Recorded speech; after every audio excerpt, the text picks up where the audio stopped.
నమస్కారం రేషియా టీవీ వార్తలకు స్వాగతం. నా పేరు సుమలత. వార్తలు ముందుగా హెడ్లైన్స్.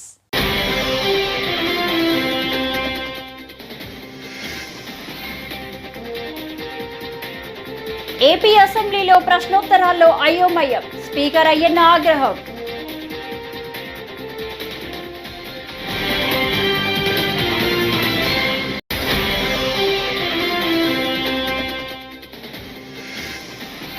నాలుగు దశాబ్దాలుగా నన్ను ఆదరించారు. అందరికంటే ఎక్కువ సార్లు నన్ను ప్రజలు సీఎం చేశారు. సీఎం చంద్రబాబు.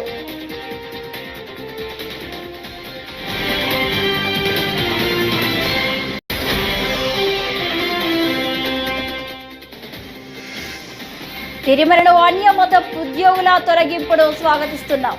కేంద్ర మంత్రి కిషన్ రెడ్డి.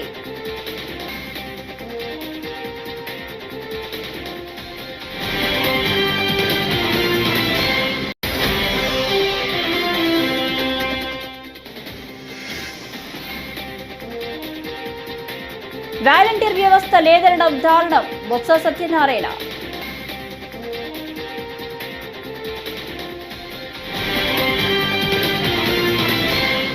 ఇక డీటెయిల్స్ చూస్తే ఏపీ అసెంబ్లీలో నిర్వహిస్తున్న ప్రశ్నోత్తరాల్లో నెలకొంది. అధికారుల నిర్లక్ష్యమే దీనికి కారణమంటూ స్పీకర్ అయ్యన్న పాత్రుడు ఆగ్రహం వ్యక్తం చేశారు. ఒక శాఖకు వచ్చిన ప్రశ్నలను వేరే శాఖలకు ఎలా పంపుతారని ప్రశ్నించారు. ఇళ్ల స్థలాలు, ఇళ్ల పంపిణీకి సంబంధించిన ప్రశ్న రెవెన్యూకు ఎలా వేస్తారన్నారు. అధికారులు అప్రమత్తంగా ఉండాలని హితవు పలికారు. గోదావరి పుష్కరాల పనులపై జలవనరుల శాఖ మంత్రి నిమ్మల రామానాయుడుకు శాసనసభలో ప్రశ్న ఎదురైంది. ఇదే సమయంలో మండలిలో గాలేరు నగరి, హంద్రీనేవా అనుసంధాన ప్రాజెక్టులపై ప్రశ్న వచ్చింది. ఒకే మంత్రికి ఉభయ సభల్లో ప్రశ్న ఎలా వేస్తారని అధికారులను స్పీకర్ ప్రశ్నించారు. సభ్యులందరూ గమనించాలండి. 27 నిమిషాలు ఫస్ట్ కూర్చొని ఎట్లా అవుతుందండి అంటే సారీ, ఇప్పుడు వరకు మీకు అవకాశం ఇచ్చాను. మీరు నో సిగ్నేచర్ లేకుండా క్వశ్చన్ వేసే అధికారం మీకు ఎవరు ఇచ్చారండి? అంటే ఫస్ట్ సిగ్నేచర్ ఉన్న వాళ్ళకే అవకాశం ఇస్తాం. ప్లీజ్ ఏమనుకోవద్దు. నెక్స్ట్ మినిస్టర్ గారు. సార్ మీరు మాట్లాడారా? చిన్నదే ఇది అయిపోతుంది. చిన్నదే మీకు వచ్చిందా? ఇక్కడ బి గ్రూప్, ఏ గ్రూప్ లో ఉన్న వాళ్ళకి బి గ్రూప్ లో అవి రిపీట్ అవ్వకూడదు. ఎందుకు వచ్చిందో అది అచ్చినాయుడు గారు మన అసెంబ్లీలో వచ్చిన క్వశ్చన్ కౌన్సిల్ రాకూడదు. ఈవేళ అధ్యక్ష సెకండ్ డే రావాలి. ఈవేళ రామానాయుడు గారి గ్రూప్ కౌన్సిల్ లో ఉండాలి. ఇక్కడ ఎలా వచ్చింది క్వశ్చన్ అంటున్నాను. కొంచెం సెక్రటరీ గారు చూసుకోవాలి. సెక్రటరీ గారు కాదు, అన్ని కూడా స్పీకర్ గారు సెక్రటరీ మీద మాట్లాడతారు. ఒక్క నిమిషం కూర్చొని చెప్తాను. చదువుతా. అసెంబ్లీ పంపిన ప్రశ్నలు కొన్ని శాఖల అధికారులు నోటీస్ పాయింట్ అనాలోచితంగా వేరే శాఖలకు వాళ్ళే పంపించుకుంటున్నారు. ఈ రోజు కూడా వచ్చింది. టీటీడీ పాలక మండలి నిర్ణయాలను కేంద్ర మంత్రి కిషన్ రెడ్డి కొనియాడారు. తిరుమల శ్రీవారిని ఆయన దర్శించుకున్నారు. బుధవారం వీఐపీ ప్రారంభ విరామ దర్శన సమయంలో ఆయన స్వామివారి సేవలో పాల్గొన్నారు. దర్శన అనంతరం కిషన్ రెడ్డి మీడియాతో మాట్లాడారు. తిరుమలలో రాజకీయ వ్యాఖ్యలు నిషేధిస్తూ టీటీడీ బోర్డు తీసుకున్న నిర్ణయం అభినందనీయమన్నారు. తిరుమలలో అన్యమత ఉద్యోగుల తొలగింపు నిర్ణయాన్ని స్వాగతిస్తున్నట్లు చెప్పారు.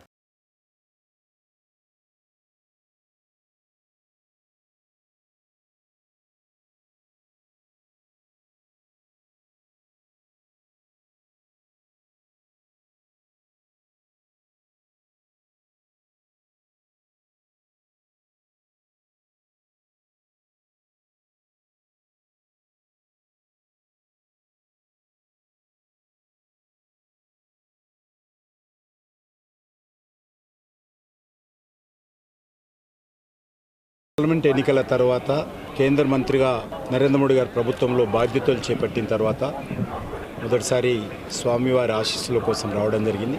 చాలా సంతోషం.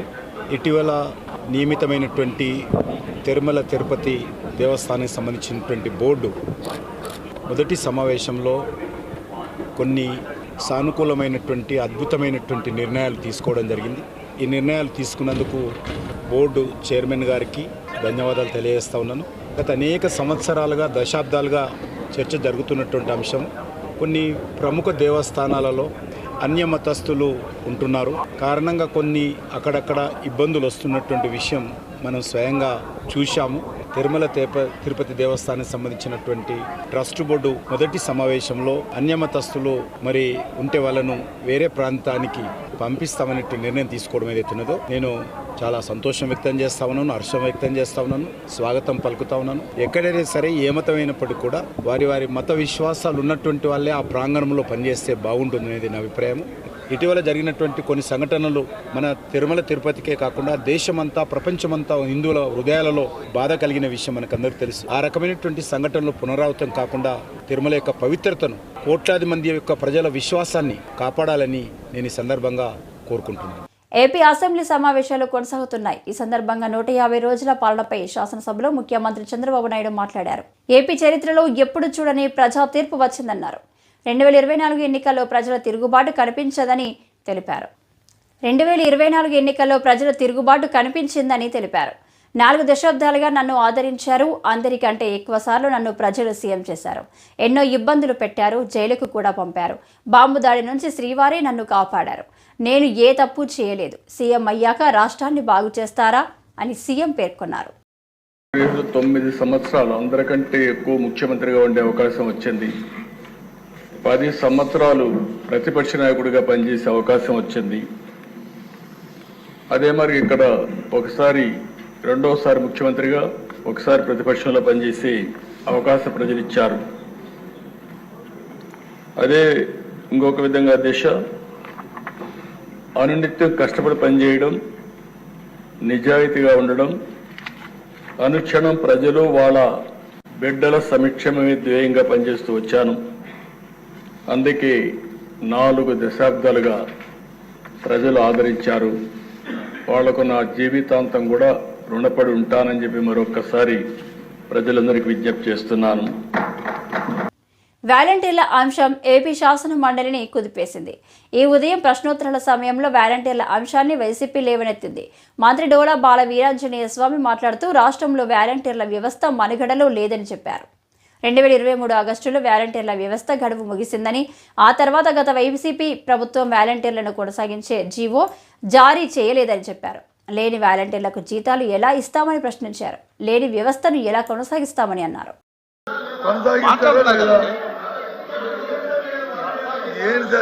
కూర్చోండి సున్నారావు. లేదు ఇంకా అడగలేదు. ఏ సాంప్రదాయం దయచేసి ఒప్పుకున్నారు కదా, చెప్పండి కొనసాగిస్తారా లేదా? మా సపరేట్ అడిగిన ప్రశ్న ఏంటి అధ్యక్ష, వాలంటరీ వ్యవస్థ కొనసాగిస్తారా లేదా? ఎన్నికలు వెళ్ళినప్పుడు మీరు వచ్చి 5,000 రూపాయలు కాదు వాళ్ళకి 10,000 రూపాయలు గౌరవ వృత్తి ఇస్తారని చెప్పి వేతనం ఇస్తారని చెప్పారు. అది ఇస్తున్నారా లేదా? ఈ రెండే కొనసాగిస్తే కొనసాగిస్తున్నాం, లేకపోతే లేదు. ఇందాక గౌరవ మంత్రి గారు ఏం చెప్పారు, అసలు వ్యవస్థ లేదంటారు. వ్యవస్థ లేకపోవడం ఏంటి అధ్యక్ష? వ్యవస్థ వచ్చి ఉంది, కాకపోతే ఆ రెన్యూవల్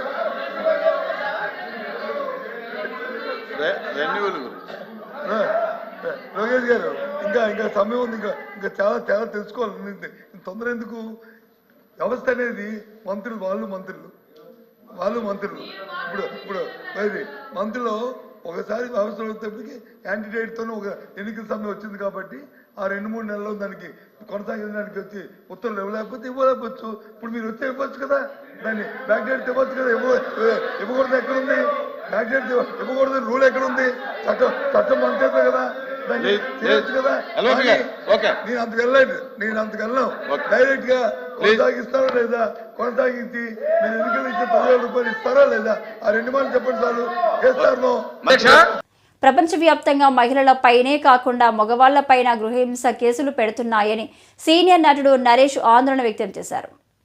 తప్పుడు కేసులు పెడుతూ మగవాళ్లను వేధిస్తున్నారని చెప్పారు. విడాకుల కేసులు కూడా క్రమంగా ఎక్కువ అవుతున్నాయని ఆయన అన్నారు. రవిబాబు దర్శకత్వంలో నటిస్తున్న సినిమా సెట్లో అంతర్జాతీయ పురుషుల దినోత్సవాన్ని పురస్కరించుకొని నరేష్ కేక్ కట్ చేసి సంబరాలు నిర్వహించారు. మహిళా దినోత్సవం తరహాలోనే పురుషుల దినోత్సవానికి కూడా ప్రాధాన్యం ఇవ్వాలని కోరారు. అలాగే మహిళల పట్ల పురుషులు గౌరవంగా వ్యవహరించాలని, డ్రగ్స్, మద్యం లాంటి దురలవాట్లకు దూరంగా ఉండాలని నరేష్ విజ్ఞప్తి చేశారు.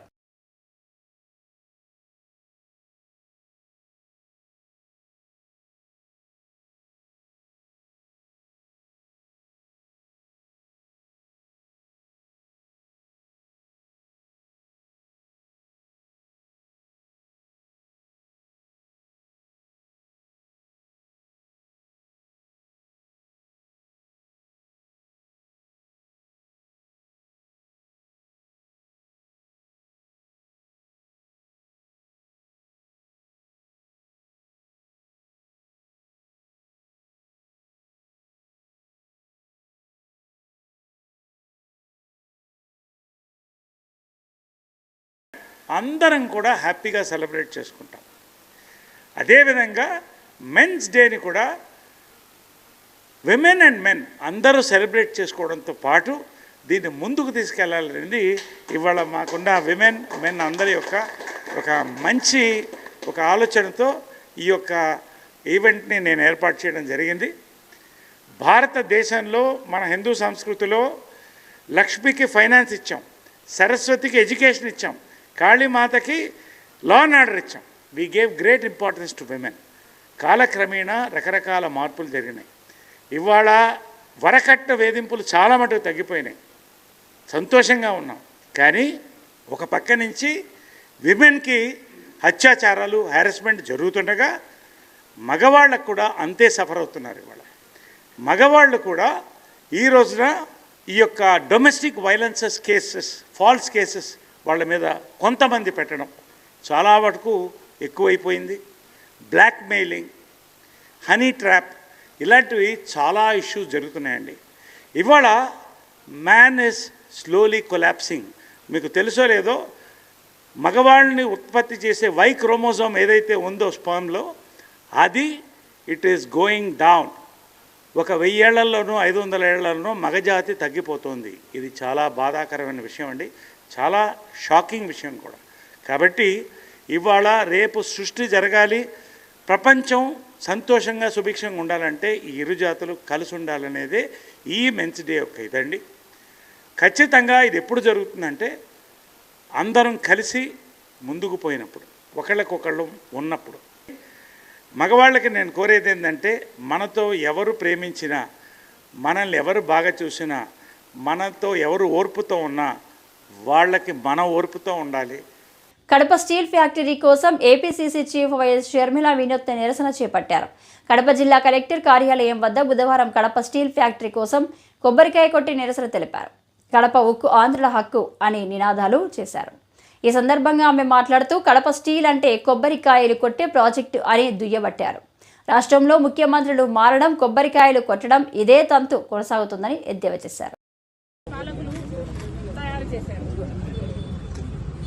ఇది ఎక్కడి న్యాయమని అడుగుతున్నాం. ఈ ప్రాజెక్టు టేక్ ఆఫే కాదా? ఇది కేవలం శంకుస్థాపనలు చేయడానికి మాత్రమే ఈ ప్రాజెక్ట్.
విశాఖ డైరీపై అసెంబ్లీలో ప్రశ్నోత్తరాల సమయంలో ఆసక్తికర చర్చ కొనసాగింది. గత ప్రభుత్వ హయాంలో విశాఖ డైరీలో అవినీతి అవకతవకలు జరిగాయన్న ఆరోపణలపై మంత్రి అచ్చెన్నాయుడు మాట్లాడారు.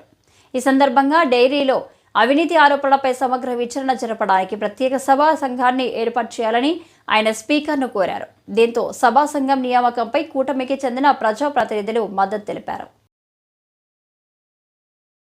శాసనసభలో సభ్యులు వ్యక్తం చేసినటువంటి అభిప్రాయాలు కానీ, ఆందోళన కానీ, అదేవిధంగా పబ్లిక్లో కూడా ఉంది అధ్యక్ష, ఒక సభ్యులే కాదు, ఎవరైతే విశాఖ డైరీకి పాలు పోస్తున్నటువంటి పాల ఉత్పత్తిదారులందరిలో కూడా ఈ ఆందోళన ఉంది.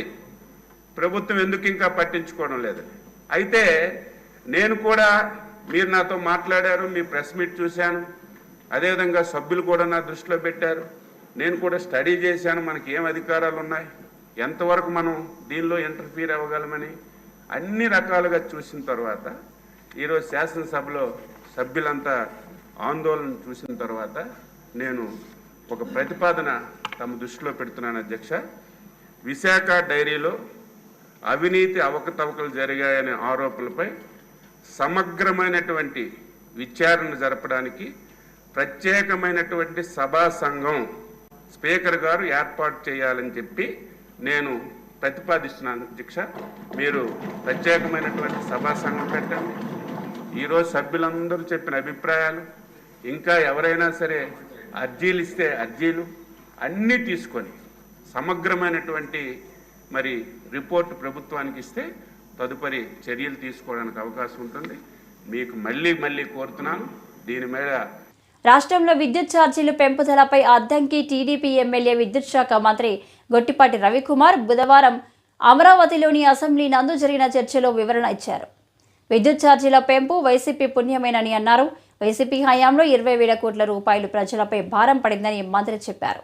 తమ ప్రభుత్వం అధికారంలోకి వచ్చాక ఛార్జీలు తగ్గించేందుకు చర్యలు తీసుకుంటున్నట్లు తెలిపారు. ఇది వాళ్ళ ప్రభుత్వంలో ఉన్నప్పుడు ఏప్రిల్ 24న ట్రూ అప్ ఛార్జెస్ వేసి ఈఆర్సీకి పంపించారు సార్. ఈఆర్సీకి పంపించిన తర్వాత 90 రోజుల్లో దీన్ని ఆమోదించి పంపించాల్సింది. ఆమోదించకుండా దీన్ని దాదాపు 2 సంవత్సరాల పాటు పక్కన పెట్టేసి ఇవాళ బయటికి తీసుకొస్తున్నారు సార్. ఇందాక మీ దృష్టికి చెప్పటమైంది, దాదాపు ఈ ట్రూ అప్ ఛార్జెస్ మనం మిగులు విద్యుత్ తోటి రాష్ట్రాన్ని వాళ్ళ ప్రభుత్వానికి అందించిన తర్వాత దాదాపు ప్రజల మీద 20,000 కోట్లు భారం వేశారు సార్.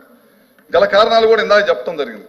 ఈ రాష్ట్రంలో వ్యక్తిగత కక్షలతోటి దాదాపు 7 నుంచి 8,000 మెగావాట్లు సోలార్ కానీ విండ్ పవర్ కానీ వీటిని ఉత్పత్తి చేస్తుంటే వీళ్ళు చేసే ఉత్పత్తిని తీసుకోకుండా బయట నుంచి చాలా పెద్ద ఎత్తున వాళ్ళ అనుయాయులకి చాలా పెద్ద ఎత్తున పవర్ పర్చేస్ ద్వారా 1,000 కోట్ల రూపాయలు కొనుగోలు చేశారు సార్ విద్యుత్ ఉత్పత్తిని. మన దగ్గర కోర్టుకు వెళ్తే కోర్టు మందలిచ్చింది, ఎందుకు మీ దగ్గర మీ పీపీఏలు అమలు చేయరు, ఎందుకు అమలు చేయరు అని చెప్పి కోర్టు మందలిస్తే ఆ టైంలో వీళ్ళు ఏం చేశారంటే మళ్ళీ కోర్టుని హానర్ చేస్తానే ఇంకో పక్కన లైన్స్ ని బిజీ పెట్టేసి వీళ్ళు ఉత్పత్తి అయ్యే పవర్ ని కూడా తీసుకోకుండా మళ్ళీ ఇంకో నష్టం చేశారు సార్. ఈ రాష్ట్రానికి బయట నుంచి పెట్టుబడిదారులు రావాలంటేనే భయపడే పరిస్థితి తీసుకొచ్చిన సంఘటన మీ ద్వారా సభకు తెలియజేస్తా ఉన్నాం సార్. అదేవిధంగా ఈ అన్ని ఓ పక్కన ఇందాక మీకు చెప్పాను, వీటీపీఎస్ కానీ కృష్ణపట్నం కానీ వీటన్ని పోలవరం ప్రాజెక్ట్ కానీ వీటన్నిటిని అవగాహన లేని ముఖ్యమంత్రి, గత ముఖ్యమంత్రి అవగాహన లేకపోవటం వల్ల ఈ సంస్థ వల్ల విద్యుత్ వ్యవస్థ వల్ల సంస్థ వల్ల ప్రజలకు నష్టం జరిగిద్ది అనే ముందు ఆలోచన లేకపోవటం వల్లే ఇవన్నీ కూడా దాదాపు 20,000 కోట్ల రూపాయల పైన భారం పడాల్సి వచ్చింది. దీని పరివాసమే దాదాపు 9 సార్లు విద్యుత్.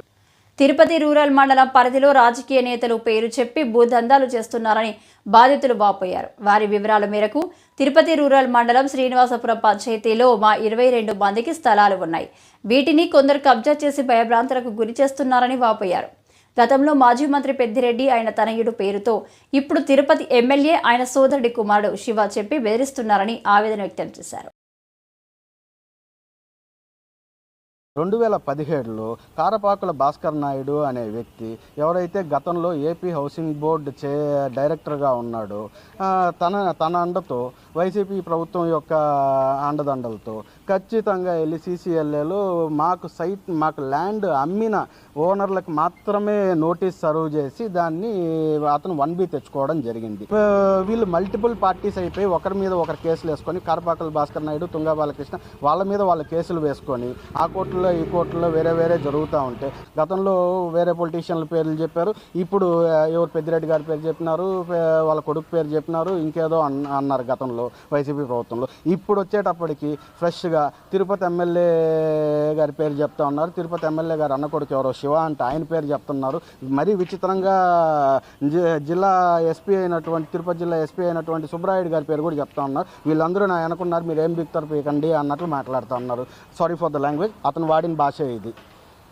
ఇంకా వల్గర్గా కూడా మాట్లాడుతున్నాడు. మేము కేసులు కూడా కడతాం, మాకు ఎంత సపోర్ట్ ఉందో చూడండి అంటున్నాడు. చెప్పినట్టుగానే లాస్ట్ ఒక 4-5 రోజుల క్రితం ఎంఆర్పల్లి పోలీస్ స్టేషన్లో కేసు కూడా కట్టారు.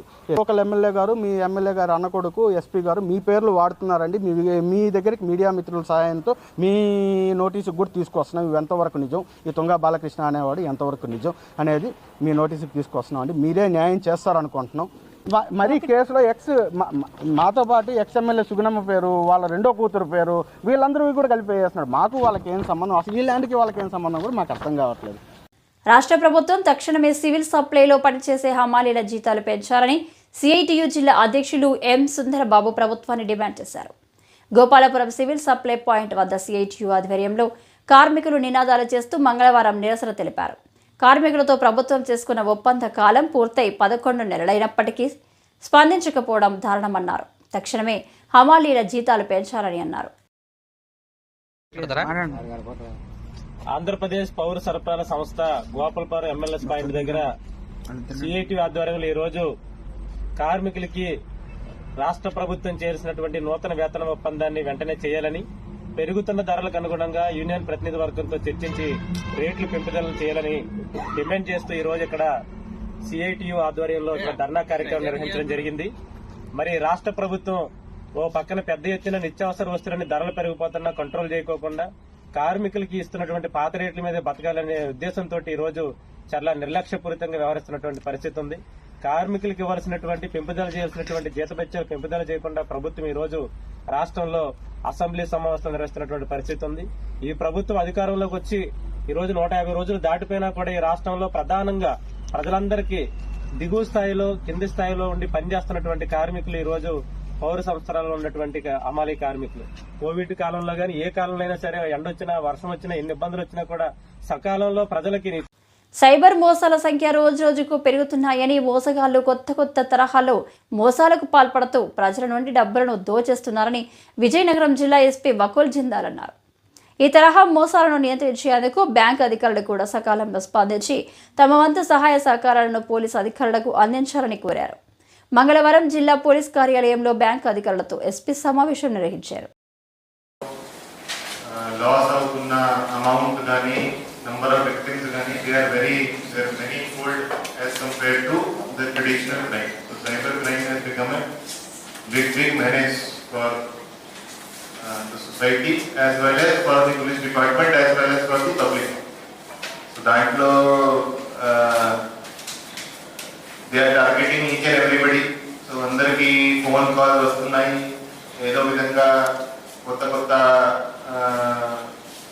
మెథడ్స్ తో మోడల్స్ ఆఫ్ బ్రాండింగ్ వాళ్ళు ఫ్రాడ్ చేస్తున్నారు. సో మనం అందరూ అనుకుంటాము నాకు చాలా తెలుసు, లేకపోతే నాకు చాలా అవేర్నెస్ ఉంది, we will not fall victim to if such a call comes to us. కానీ ఎంత తెలివైన వారు కూడా lot of people are falling victims there. చాలా important. Most of these crimes లో టైం of the essence. మనం ప్రాపర్ టైంలో కంప్లైంట్ వస్తే ప్రాపర్ టైంలో మనం అకౌంట్స్ ఫ్రీజ్ చేయగలిగితే so that money can be return to the victim. Similarly ఈ proper response banks నుంచి ప్రాపర్ రెస్పాన్స్ వస్తే it will help in tracing criminals and it will help in controlling such crimes. So cooperation from banks is very important. But the experience with banks in such cases has not been good. It is the same. శ్రీకాకుళంలోని ఉద్దానం సమస్యపై deputy CM Pawan Kalyan బుధవారం assembly సమావేశంలో స్పందించారు. ఉద్దానం సమస్య తనను కలిచివేసిందని అన్నారు. రానున్న రోజుల్లో అన్ని గ్రామాల్లో రక్షిత మంచినీటి పథకాన్ని అమలు చేస్తామని, క్షేత్రస్థాయిలో జల జీవన్ మిషన్ కార్యక్రమం పనులు వేగవంతం చేసి ప్రతి ఒక్కరికి తాగునీరు అందజేస్తామని స్పష్టం చేశారు. నమస్కారం అధ్యక్ష. నమస్కారం అధ్యక్ష. సార్ రక్షిత మంచినీరు అనేది ఇది ప్రాథమిక హక్కు అధ్యక్ష. ఇది ప్రత్యేకించి గౌరవ సభ్యులు అందరూ ప్రస్తావించిన అంశాలు వారి వారి నియోజకవర్గాలకు సంబంధించి కావచ్చు, లేదంటే ఇన్ టోటాలిటీ కావచ్చు, ఇది మనందరినీ బాధ్యత అధ్యక్ష. నేను గౌరవ సభ్యులందరికీ ముందుగా మాటిస్తున్నాను, జల్ జీవన్ మిషన్ నిధులు కానీ ఇప్పుడు దాకా ఎవ్వరూ చేయనంతగా నేను పర్సనల్ గా ఈ సభకి నేను హామీ ఇస్తాను అధ్యక్ష. దీన్ని చాలా ఒక స్టిపులేటెడ్ టైంలో గౌరవ సభ్యులందరూ అడుగుతా ఉన్నారు. దీనికి ఏమైనా టైం బౌండ్ రోడ్ మ్యాప్ ఏమైనా ఉందా అని మన అశోక్ రెడ్డి గారి దగ్గర నుంచి ఉంది ప్రశ్న. అలాగే జల్ జీవన్ మిషన్ మన ఉదయగిరిలో కూడా సమస్యలు ప్రస్తావించారు. అలాగే మనకి ఫిల్టరేషన్ ప్లాంట్స్ గురించి మన శ్రీకాకుళం సంబంధించి, అలాగే పుట్ట సుధాకర్ యాదవ్ గారు చెప్పింది జల్ జీవన్ మిషన్ ని పూర్తి స్థాయిలో దీన్ని ముందుకు తీసుకెళ్లే విధంగా. దీనికి కావాల్సిన అధ్యక్ష నిధులు ఉన్నాయి. దీనికి కావాల్సిందల్లా కమిటెడ్ లీడర్షిప్ అధ్యక్ష. పంచాయతీరాజ్ ముఖ్యంగా సంబంధించి మన ఆర్డబ్ల్యూఎస్ లో కానీ చాలా బలమైన వ్యవస్థ ఇది. కాకపోతే దీన్ని మోటివేట్ చేసి ఇక అధికార యంత్రాంగం కూడా దీన్ని ఒక ఈ సభలో కూడా మన అధికార యంత్రాంగానికి కూడా తెలియజేస్తాం అధ్యక్ష. ఇది మేమందరం అనుకుంటున్నాం అధ్యక్ష, అధికార యంత్రాంగం దీన్ని పూనుకొని ఇది ప్రాథమిక హక్కు కింద. ఇప్పుడు ఉద్దానం సమస్య కూడా గౌరవ సభ్యులు ప్రస్తావించారు అధ్యక్ష. ఆ రోజులకు కదిలించేసింది. ఆ రోజున కేవలం ఉద్దానం వరకే ఈ కిడ్నీ సమస్య ఉందనుకుంటే ఈ రోజున ఆంధ్రప్రదేశ్ లో ఏ మూలకు పోయినా కానీ ప్రతి చోట ఇంక్లూడింగ్ మన తిరుమూరు కానీ మన కృష్ణా జిల్లాలో కానీ ఏ మూలకు ప్రకాశం జిల్లాకి ఏ మూలకు పోయినా కానీ ఈ సర్ఫేస్ వాటర్ లేకపోవటం వల్ల అన్ని గ్రౌండ్ వాటర్ తీసుకోవటం వల్ల కంటామినేషన్. ఈ వార్తలు ఇంతటితో సమాప్తం. నమస్కారం.